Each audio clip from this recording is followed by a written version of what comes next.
Now, with 2023 approaching, more young Nigerians are showing growing interest in politics and its likely direction. They're also beginning to hold strong opinions on policies, with an apparently keener appetite for direct action. Gone are the days, seemingly, when young people felt disengaged from Nigeria's democratic life, and 2023 is being volubly talked about as the year when young people in particular, and Nigerian voters in general, will hit back at this country's political elite from whom they've had little benefits. So, according to the pundits, expect a political earthquake in 2023. Well, one group that's working creatively to encourage the interest and participation of young people in Nigerian politics is the organization known as Nigeria Youth Decide. Their co-founder, Utchay Odims, is also a UN Youth Ambassador, and he joins me now in the studio. Thank you for coming in. Thank you, sir.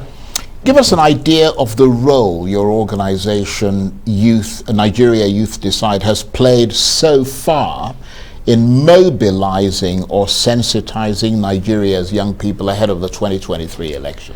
Okay, the Nigerian Youth Decide is the name of the program, and the organization Global Initiative for Advancement of Africa and also Democracy Youth Roundtable came together to look at it critically. You know, over the years we've been having a lot of stories about young people. It's your time. It's your, in fact, you are the leaders of the future and all. Well, but they are. And it's, yeah, exactly. And it's more or less like rhetorics and all. So we are like, okay, the only way this can actually happen is, okay, there's an example I normally paint. I had an interview and I painted a picture. Somebody owns 2 acres of land, and the person that owns the 2 acres of land employs people to come work in the farm, to what do you call it, to cultivate, and all cultivate the place. And at the end of the day, 2 days after, the person that is being employed, now start giving instructions to the boss, the owner of the farm. Meanwhile, the boss is the owner of the farm and all the minerals and everything in it. That is the ironic situation of Nigeria and her youths. Now, these resources in Nigeria belongs to the Nigerian youths, belongs to us. But what is happening over the years is that we have a situation whereby we have people that are employed to do the job, telling us what to do, and they're not being held accountable. So we also blame ourselves, because I don't see any reason why we'll be running Nigeria like as if we're having church service or mosque service, whereby everybody finish from church, carry their bag and go home. No. We need to hold them accountable, because anything you don't inspect fails. So we said, no way. We don't want a situation whereby the political elites come tell us, I'm going to give you this, we are going to do this, create employment, 1 billion employment, do this and all the rest of it. And at the end of the day, before you know what's happening, 4 years is over, you won't see nothing. But we said, no, this time around, we're going to be part of the government. If you tell us you use 100 billion, you must give account of it. You must tell us what you did with our collective resources. And I was talking to we were talking to an elder statesman just a couple of weeks ago, and we told him something. Nigerian youths are tired of the slave master-slave relationship. We are still in colonial era in Nigeria, whereby the political elites that you employ, they use our money to fly, they use our money to go everywhere and the rest of it. Nobody can hold them accountable. You can't even reach them. Outside the country, you have access. You can lay your complaint. Not in Nigeria. Somebody becomes a local government chairman, he becomes invisible. In those days, that's what they call willy willy. He disappears to thin air. You can't see the person again whatsoever. And at the end of the day, 4 years after, they come back and give you 10K, 5,000 naira, you sell your, we say Nigerian use. Don't do that again. Nigeria belongs to us. Right, but yes, of course, holding them accountable is when they've actually got into office. Yeah. At the moment, you're looking at 2023. Yes, sir. What are the issues that people who are, for instance, below the age of 34 in Nigeria feel strongly about going into that ballot? What are they? Because, I mean, the point I'm making is that if you're going to hold them accountable, you'll hold them accountable after they've got into office. But what are the things that you require from them before they get into office, which is where we are now? Okay, that's why we came up with the program, the Nigerian Youth Site program. On the 1st of October, we are gathering together with different youth organizations coming together and we have invited all the presidential candidates. Now, the normal thing is that they come for debate, to come talk, tell the people what they want to do for them. No, this time around, we are telling them what we want. What we want. So we are actually turning the table around. Come sit down. And if you really care about the people that have the voting power and the voting population, you should come. That's another thing we're talking about. That slave master thing and the rest of it. We don't want that anymore. We want people that can work with us, because the young people not being involved in governance is robbing Nigeria. Is robbing. There was one time I was speaking in a conference, I was saying that the political people need to understand something. That working with the young people, we help Nigeria grow faster. Look at the areas where the young people are involved in. Look at the area of entertainment. Well, they're the growth areas. Yeah, tech, entertainment, all the rest of it. Even in medical science and the rest of it, they are doing awesomely well. The only area where we have problem in Nigeria is in leadership. It's in leadership, and everything rises and falls on leadership. Absolutely. So we, on that day, we are going to sit them down. They are going to listen to us. Definitely, they are going to make remarks, but it's not a debate and all. We are going to tell them this is what we want. And at the end of the day, even inclusion in government, we are looking at a certain percentage of seats in government that anybody that is going to win the election. We are a non-political party. We are for everybody. That's exactly what we are for. But we are saying, you know what? We are going to lay down the criteria. You're not a political party. Yeah, we're not at all. Because you just said you're a non-political party. Not a political party. We invited everybody to come. We are going to tell them what we want. But you're a non-partisan. Non-partisan at all. Right. Okay. So we are going to we're telling all the young people on that day, globally, because it's going to be watched on live and all through social media and the rest of it. We are telling them the things to look out for in a leader. To look out for in a leader.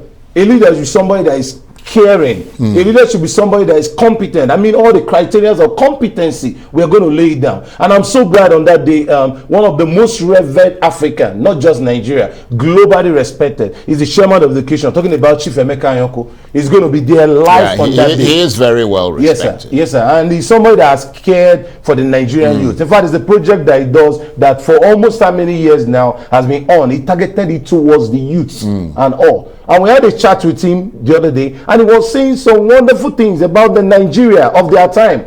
And he was saying that all the people you see, Nnamdi Azikiwe himself and all, they all got into power when they were young. So something is actually wrong. Well, Awolowo, the same thing. All of them, everybody. Aminu Kano, exactly. Tafawa. Exactly. But right now you have a man of 60 years contesting for local government chairman. That is one of the biggest evil. You even have some people that come out as youth leaders that are almost approaching 60. You say an ancestor calling himself. Yeah, but the reason why that has happened, in all fairness, is that young people are often disengaged from democratic life, and what you've been trying to do is to encourage their interest and participation. Are they having a better understanding of how the democratic process works and why voting matters now? I tell you something, sir. There's I said I'm going to write a book along the line. I know it's not. Oh, great, sir. I know it's not part of what many people know about. One of the ways to discover your talent that we have discovered, in fact, the state of Nigeria has made us discover that, is that one of the ways, whether you like it or not, you discover it is hunger. Hunger makes a man discover his talent. That's the gospel truth. Well, I must try being hungry then, eh? maybe I can discover my real talent. Because you know something, can I tell you something candidly? That Nigerian youths have never been informed ever like this period. When I see people say, is it not young people? It's a lie. Nigerian people, 6 years ago, 4 years ago, are not the same young people now. Hunger has made them, many of them are so informed, your life is a history. Many of them are so informed about politics. Because you know something, sir, I will shock you. We were the other day at Falomo under the bridge, and we're trying to interview a couple of, we've done that in several places, trying to interview a couple of young people. You'll be so surprised at what these guys know. They know the names of the presidential candidates.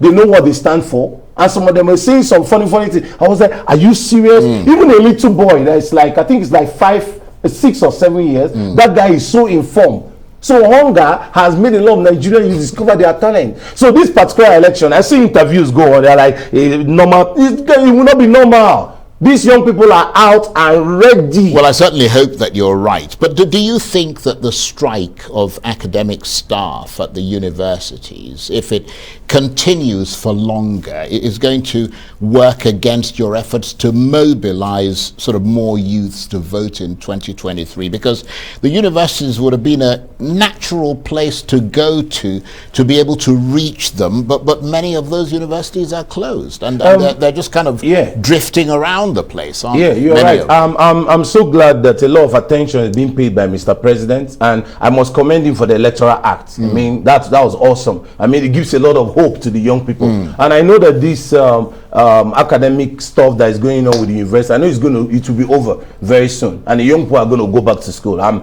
very certain about that. I know the president cares about the young people. I see all kinds of conversation going on. Those things are going to be solved, and the young people are going to vote. But the truth is this: wherever the young people are, they are going to find their way. Funny enough, this the extra time they gave for the people to go and get their PVC and get registered, they did it from home. And majority of the people registered close to their family, close to their house. And you know, you can actually still move your polling unit to closer to where you are. So whether there's strike, whether there's no strike, but it's good that the strike should be called off. Nigerian youths are ready. They are ready. Some of them are ready to even trek from Lagos to Ogun State to make sure that this election, that the person that they want comes and becomes the president. Because what we are looking for right now is we're not looking for somebody that cares with the mouth. We are looking for somebody that will set systems and structures. Yeah, we're looking for somebody that cares for his family member, somebody that cares for Nigeria, cares for the nation. And have you seen that candidate, or that's not your job? No, that's not my job. Right. So like on that day, we're telling them. You're basically encouraging them. Yeah, we're encouraging them. Yeah. Right. But we're going to set out the criteria. Our elder statesman will set out the criteria. Dr. Sam Amadi is going to be there. Like I said, Chief Emeka is going to be there. Then our very good friend Hamza. There are a lot of them, young people that are going to be there. We're going to be laying down the criteria. Right.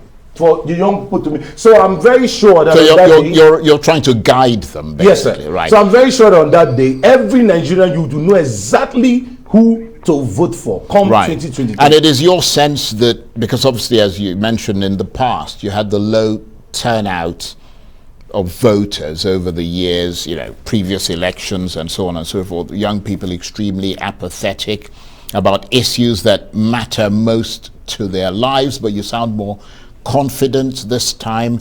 And you were supposed to be working at one point with a well-known entertainer and activist, Charlie Boy, on things like that. I mean, you guys appeared on the morning show. Yeah. Is he still on board with you? Because it helps to have celebrities, doesn't it? Mobilize, you know, the youth, attract the attention of the candidates and all that sort of thing. I mean, you mentioned Emeka Nyoku, but obviously he's a much older person.